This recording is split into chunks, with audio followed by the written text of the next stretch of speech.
Di sebuah desa terpencil yang dikelilingi hutan lebat, terdapat sebuah mitos menyeramkan yang diwariskan turun-temurun.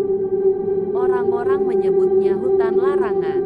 Hutan itu dipercaya menjadi tempat tinggal arwah penasaran yang selalu mencari teman di malam purnama. Suatu malam, seorang pemuda bernama Jaka, yang dikenal pemberani dan keras kepala, memutuskan untuk membuktikan bahwa cerita tentang hutan larangan hanyalah tahayul belaka. Ia bertaruh dengan teman-temannya untuk masuk ke dalam hutan di malam purnama dan membawa bukti bahwa ia telah berada di sana. Malam itu, bulan purnama bersinar terang, menerangi jalan setapak menuju hutan. Jaka membawa lentera dan sebilah pisau sebagai pelindung. Ketika ia melangkah masuk, suasana berubah drastis. Udara dingin menusuk tulang, dan suara-suara malam, seperti hembusan angin, jeritan burung hantu, dan gemerisik dedaunan, membuat suasana semakin mencekam. Setelah berjalan beberapa meter, Jaka menemukan sebuah pohon tua yang sangat besar. Di sekelilingnya terdapat banyak tali kain merah yang terikat di cabang-cabangnya. Tiba-tiba, suara tawa lirih terdengar, seperti suara anak kecil. "Siapa di sana?" tanya Jaka dengan suara gemetar. Tidak ada jawaban, hanya gema dari suaranya sendiri. Ketika ia melanjutkan perjalanan, Jaka mulai merasa bahwa ada sesuatu yang mengikutinya. Ia menoleh beberapa kali, tapi tidak melihat apa-apa. Namun, bayangan hitam yang bergerak cepat di sudut matanya membuat bulu kuduknya berdiri. Ia mencoba tetap tenang dan terus berjalan. Di tengah hutan, ia menemukan sebuah rumah tua yang terlihat sangat rapuh. Atapnya hampir roboh, dan jendela-jendelanya tertutup kain lusuh. Karena penasaran, Jaka memutuskan untuk masuk. Di dalam ruangan itu penuh dengan benda-benda aneh seperti boneka rusak, cermin retak, dan foto-foto hitam putih yang semuanya menunjukkan wajah anak-anak dengan ekspresi kosong.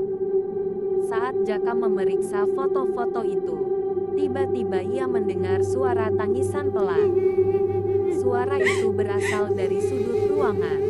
Dengan langkah hati-hati, ia mendekati sumber suara. Di sana, ia melihat seorang anak perempuan berambut panjang duduk membelakangi dirinya. "Hei, kamu siapa? Kenapa ada di sini?" tanya Jaka. Anak itu tidak menjawab, hanya terisak. Ketika Jaka menyentuh pundaknya, anak itu perlahan berbalik.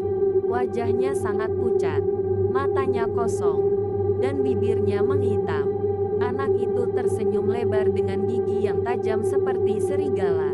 "Kamu temanku sekarang," katanya dengan suara melengking. Jaka mundur ketakutan, tapi tiba-tiba pintu rumah itu tertutup dengan keras. Suara tawa bergema di seluruh ruangan. Dari sudut-sudut gelap, muncul bayangan-bayangan yang menyerupai anak-anak lain. Mereka bergerak mendekati Jaka dengan langkah perlahan, sambil tertawa menyeramkan. Ketika Jaka berusaha membuka pintu, tangannya terasa seperti menempel pada kayu. Ia berteriak minta tolong, tapi suaranya tidak keluar. Anak-anak itu semakin dekat, dan salah satu dari mereka menyentuh bahunya. Sentuhan itu dingin seperti es, membuat tubuh Jaka terasa kaku. Dalam keputusasaan, Jaka berteriak memohon ampun. Namun, suara anak-anak itu semakin keras, bercampur dengan tawa dan tangisan. Lentera di tangannya padam, meninggalkan ruangan dalam kegelapan total.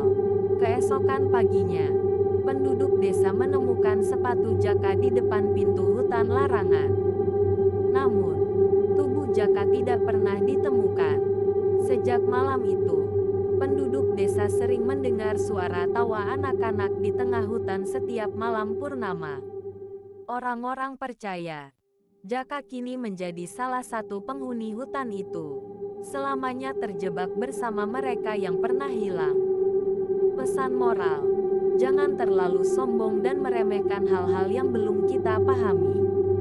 Kadang, mitos dan larangan ada untuk melindungi kita.